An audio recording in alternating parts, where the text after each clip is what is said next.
परमेश्वर की स्तुति हो। प्रियो, आज आपने वचन पढ़ा होगा, आज आपने आपने प्रार्थना की होगी। बहुत ही अद्भुत बात है प्रियो, वचन पढ़ना और प्रार्थना करना। लेकिन कई बार ऐसा होता है कि वचन रहित जीवन हो जाता है कई लोगों का, और प्रार्थना रहित जीवन हो जाता है। क्यों ऐसा होता है प्रियो? ये इसलिए होता है कि nothing inspires you to grow in the lord. आपको परमेश्वर में बढ़ने के लिए कौन सी बात है जो प्रवृत्त करती है? परमेश्वर का वचन कहता है 12 चेलों ने दुनिया की उल्टा पलट कर दी। 12 चेलों ने ऐसा किया प्रियो। ऐसी कौन सी बात थी उन 12 चेलों को जिन्होंने अपने घर छोड़े, जिन्होंने अपना परिवार छोड़ा, जिन्होंने अपने बिजनेसेस छोड़े, अपने काम काज छोड़ दिए और वो सुसमाचार में लग गए?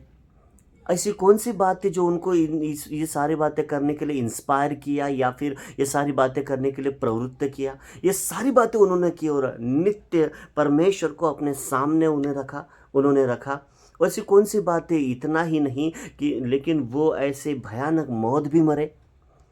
कौन सी ऐसी बात थी जिसके द्वारा उन्होंने अपना जीवन भी दे दिया, और बाइबल बोलती है कि उन्होंने पूरे जगत को उल्टा पलट कर दी।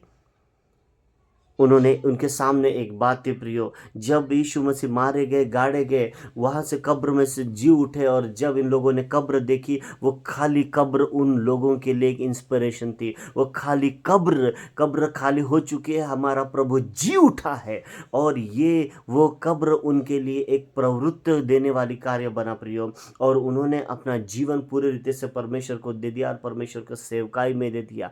आपके जीवन में ऐसी कौन सी बात है, कौन सी बात है जिस बात जो आपको इंस्पायर करती है, जो आपको प्रवृत्त करती है परमेश्वर में बढ़ने के लिए, वचन पढ़ने के लिए, प्रार्थना करने के लिए, परमेश्वर की इच्छा के अनुसार जीने के लिए, परमेश्वर की आज्ञा मानने के लिए, परमेश्वर पर प्रेम करने के लिए? ऐसी कौन सी बात है जो आपको दिन ब दिन, हर दिन प्रतिदिन आपको इंस्पायर करते हैं, प्रतिदिन आपको प्रवृत्त करती है प्रियो? और ऐसा होना जरूरी है। एवरी डे आपके सामने परमेश्वर का वचन होना जरूरी है। एवरी डे परमेश्वर के सामने आपकी हुजूरी होनी जरूरी है, और आप परमेश्वर के सामने जाना जरूरी है प्रियो। इसलिए अपना जीवन प्रार्थना रहित जीवन ना बनाएं, इसलिए अपना जीवन वचन रहित जीवन ना बनाएं। हर समय परमेश्वर कहता है हर समय प्रार्थना में बने रहो, प्रे विदाउट सीजिंग। परमेश्वर चाहता है कनेक्टिविटी कंप्लीटली आपका जो जुड़ाव है परमेश्वर से बना रहे। और जब तक आप परमेश्वर के वचनों में नहीं जाएंगे, जब तक आप परमेश्वर के वचनों से देखेंगे नहीं, तब तक ये बातें नहीं होगी प्रियो। इसलिए प्रार्थना में बने रहे, परमेश्वर के वचनों में बने रहे। जैसे 12 चेलों को परमेश्वर के उस खाली कब्र ने इंस्पायर किया था, उसी प्रकार से परमेश्वर का वचन, परमेश्वर की आहुति, परमेश्वर का अनंत काल का जो हमारे लिए जीवन है, वह इंस्पायर करे, वो प्रवृत्त करे कि हम परमेश्वर में आगे बढ़ते जाए, आगे बढ़ते जाए, आगे बढ़ते जाए, और हम ये कहने पाए कि परमेश्वर, मैंने विश्वास रखा, मैंने अच्छी दौड़ दौड़ी और मैंने कार्य पूर्ण किया। हालेलुया। इस वचन के द्वारा आप बहुतायत से आशीष पाए। God bless you.